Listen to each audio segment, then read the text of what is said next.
Sa ibang balita, iniakyat na po sa Korte Suprema ang pagkwestiyon sa di umunoy mga blankong item sa Bicameral Conference Committee report ng 2025 General Appropriations Bill. Panawagan po ng mga petitioner na ibasura yung ipinasang pambansang budget dahil sa nasabing paglabag sa batas. Mean Corvera sa balitang yan. Kwenestyon sa Korte Suprema ang legalidad ng ilang probisyon ng Republic Act 12116 o ang 2025 General Appropriations Law. Sa petisyon for certiorari, hiniling ng mga petitioners na ipawalang bisa ang pambansang budget dahil umano sa paglabag sa batas.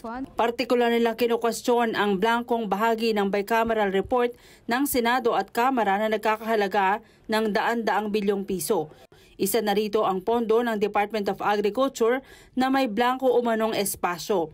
Pero ang Senado hindi nababahala sa petisyon, sabi ni Senate President Francis C. Escudero, pagkakataon ito para malinawan ang taong bayan na hindi iligal ang blankong committee report. Maaari naman kasi anya itong itama ng House Appropriations at Senate Committee on Finance na siyang nagbalangkas ng detalye ng budget. Mas hudyat o simbolo yan kung gaano nakainit ang politika sa ating bansa, na bawat isang bagay na lang, malaki man o maliit, ay pupunahin, dadalhin sa korte, rereklamuhan at ipepreskon. Pero bahagi yan ng sistema natin ng demokrasya sa ating bansa. Hindi yan dapat kinakatakutan. Hindi yan dapat tinatakbuhan palayo. Hinaharap dapat yan. Dahil ika nga, dapat lamang naman lahat ng opisyal ng pamahalaan sumagot sa katanungan at maging accountable sa anumang ginawa o hindi nila ginawa. At sa dulo, kung hindi magkasundo, korte ang magpapasya. Nanindigan naman si Escudero na hindi maaring iwang blanko ang anumang pahina sa inaprobahang budget at walang blank item sa enrolled bill na isinumite ng Kongreso at nilagdaan ni Pangulong Bongbong Marcos. Naniniwala si Escudero na ang mga petisyon para questionin ang legalidad ng budget at iba pang inaprobahang batas ng Kongreso ay bahagi lang ng umiiral na demokrasya.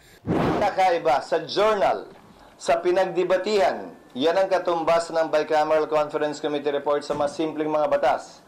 Kung may conflict sa pagitan ng journal at ng enrolled bill, ang tawag dyan journal entry rule o enrolled bill principle. Nagdesisyon ng Korte Suprema sa mahabang mga desisyon na ang sinusunod at pinapairal na batas sa ating bansa ay ang tinatawag nating enrolled bill. Kung ano ang nandun sa batas na pinirmahan ng Pangulo, yun ang batas. Hindi ko anumang report bago nun. At yan din ang sinulat namin sa Bicameral Conference Committee report nga, na kung may pagkakaiba ang Bicam report, kulang man, sobra o mali ang total, at yung aktual na enrolled bill, yung enrolled bill ang susundin. Yung enrolled bill ang mananaig. Sinabi naman ni Executive Secretary Lucas Bersamin na kailangan pang basahin ang nilalaman ng petisyon at magbibigay ng pahayag sa pamamagitan ng Solicitor General. Mean Corvera para sa Mata ng Agila, matatag, matapang, matapat. Maraming salamat sa inyo pong pagsubaybay sa Mata ng Agila Primetime. Para malaman ang matatag, matapang at matapat na mga balita, i-follow lamang at mag-subscribe sa @Net25 TV.